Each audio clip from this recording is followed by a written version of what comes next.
guys, ayan. So, pass muna tayo sa pirate radio yung sa 7 watts transmitter at sa 51 transmitter radyo kontra Wibu. Pass muna tayo muna ngayon. Ito muna ang nakita ko munang content na to dito sa ating smart TV. Ayan, itong na-discover ko, ayan, itong na-discover ko dito, is it alam nyo ba na ito ay 4 watt analog TV transmitter. Ayan. Ayan, so ngayon ay yung transmitter na to ay ginagamit lang po sa analog transmission. Ayan, so kung kumbaga pagka tayo po ay magsiship na po sa digital television o hanggang ngayon meron tayong digital television na ginagamit natin sa TV Plus, sa for the box at saka sa Sulit TV ng TV5 dahil digital na po tayo para sa malinaw na experience ng panonood natin ng TV. Kukunti na lang po yung mga nanonood ng TV po ngayon dahil sa franchise ng ABS-CBN na nag-shutdown noong May 5, 2020. Dahil iba na po ang mood ng tao ngayon. Nanonood na po ng mga vlog sa YouTube, nanonood ng mga Facebook Reels, ng TikTok. Ayan. So, yun na po yung mood ng panonood ng mga tao po ngayon. Panonood po sa YouTube, ayan, at sa Facebook Reels. Okay, so ngayon, ayan, dahil magsha-shutdown po ang mga analog television this December 31, 2026, bago po mag 2027 ang bagong taon, shutdown na po lahat ang mga analog TV stations. Ito baka may babala. Siyempre, alam niyo naman yung mga affiliate o yung mga affiliate stations ng Radio Country, balak na naman bumili nito. Kaya wala po ito sa Shopee at sa Lazada. Nabibili lang po ito sa eBay o sa Amazon itong Chinese analog TV transmitter. Ayan. TVTX 2000 yan. I think gagana po siya sa UHF at sa VHF. Hindi ko alam kung ilang volts to, kung 12 volts po ito. Yan. So kung gusto ko magtayo ng pirate TV station na analog, kapag nawala na lahat ng mga analog television stations natin dito, mapa ABS Channel 2, All TV Channel, ABS sa All TV 2, Channel 2 po yun, PTV4, TV5, GMA 7, RPTV sa RPN 9, IBC 13, A to Z, Channel 11, at yung iba pang mga analog television stations tulad ng Net 25, I think UNTV, yun na lang natitira pong UHF analog television stations. Ito bala ko po itong hindi ako magpapalabas dito ng anime or corn o bold. Ayan.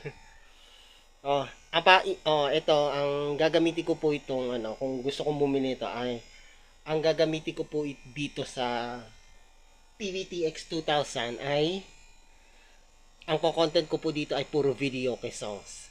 Naalala nyo po yung SBN 21 karaoke o yung SBN 21 live, pinapanood ko po yun every 2 p.m. I think mga 2 p.m. pagkatapos sa oras ng himala sa SBN 21 sa dati nila analog, ngayon sa Flix Channel 21 na po siya sa digital.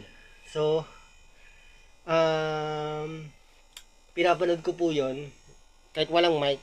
Yung iba namang kapitbahay namin, kahit merong component, ilalabas nila yung mic nila. Yung kapag yun ang palabas, labas mic. Ilalabas nila yung mic nila, kakanta na sila. Merong merong block time yan eh. Meron po yung oras yan eh, 2 p.m. to 3 p.m., 4 p.m. to 5 p.m. at weekends 2 p.m. Kasi ginagamit po yung palabas na po yon kapag wala po silang block time na nakakonekta sa sa SBN 21. Yun ang papalabas sila, video okay na. Yan yung SBN 21 karaoke. Bali kasi sa SBN 21 nung nawala po yung kanilang World TV brand name nila.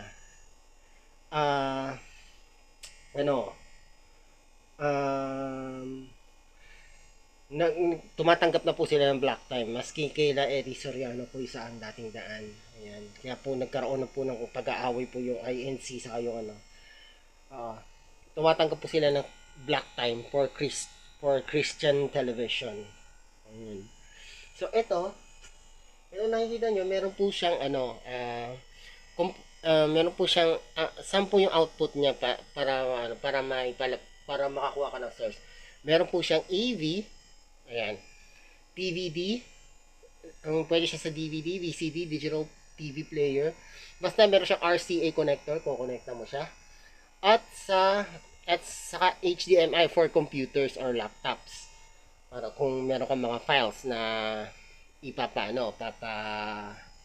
papalabas mo dito sa analog TV transmitter. At pwede kang pumili ng ibang channel, ng channel na gusto mo sa VHF 2 to 13. Sa UHF naman, I think mga 14 to 69. O kung wala kayong budget na pambili nito, I think mura lang to, mga nasa 3,000 I think. 4 watts lang po ito eh. Wala naman kayo budget, you can use. Ayan, ito yung pinapanood ko kay Moon Dream.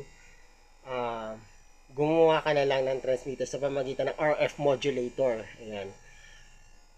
Yan, kahit anong RF modulator, tapos i-connect para mo mapapaboost yung signal niya. You can use the antenna amplifier. Ayan. And tapos kung meron antenna, tapos diretso na po yan. Ang watts po niyan ay mga nasa 600 milliwatts lang. Ayan. Ito mga 4 watts para malakas na ata ito. Oo. At pwede na to sa mga pirate TV station. Ay, naalala niyo po ba yung Max Headroom na nangyari po noong I think mga 80s. Doon po nagkaroon ng interruption sa dalawang TV station na hindi natin pwede banggitin dahil hindi ko dahil yon Max Headroom po yung nag-aberya. Pero ito ibang pong transmitter, pero ganito po siya, but pwede siya mag-triggered. O yan, kapag nagpalabas po yung isa, pwede siya maglipat ng bad channel, tapos pwede siya mag-triggered. Kung saan siya lugar ng signal ng analog TV. So I think hindi pwede yung mga affiliate pwedeng magmalaki ito kapag nag-shutdown na ang analog TV stations. Baka po ang Radyo Contra Vivo mag-TV station na rin sila sa analog. Grabe na po yan. Ayan. So baka ito gamitin nyo 4 watts po yan. Baka wag kami ha. Okay, so ito I think kung makakabili ako nito, meron ako mga VCD karaoke player, karaoke disc, naka VCD or DVD. Ito ang papalabas ko talaga video okay. Wala nang iba, video okay lang po ang content ko sa TV, sa analog television. Ang gagamitin ko pong channel I think channel 6 kasi connecta po siya sa Franken FM na 87.7 FM. At channel 54 sa UHF. Bale, gusto ko kasi dalawa kasi yung isa yung gawa natin gamit ang RF modulator at ito, gagamitin ko to for VHF. Ayan. Kasi meron na siyang VHF. Di ko alam kung 12 volts po ito. Ayan. Check natin po yan. So, yun lang po. Ito po yung nakita ko po. Baka yung mga naka-pirate radio po dyan, baka makabalak po kayo magtayo ng TV station. Kung meron kayong mga lumang VCD, DVD, VHS, ito pwede. Or computer na gusto nyo computer, laptop, pwede po sa HDMI. Pero mag-ingat lang po kayo, ha? Mag-ingat lang po tayo. Yan. At syempre,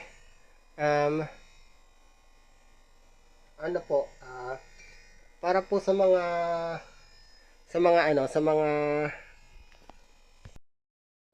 para po sa mga nag-aabang po ng ating unboxing po natin para sa pagtatayo ng ating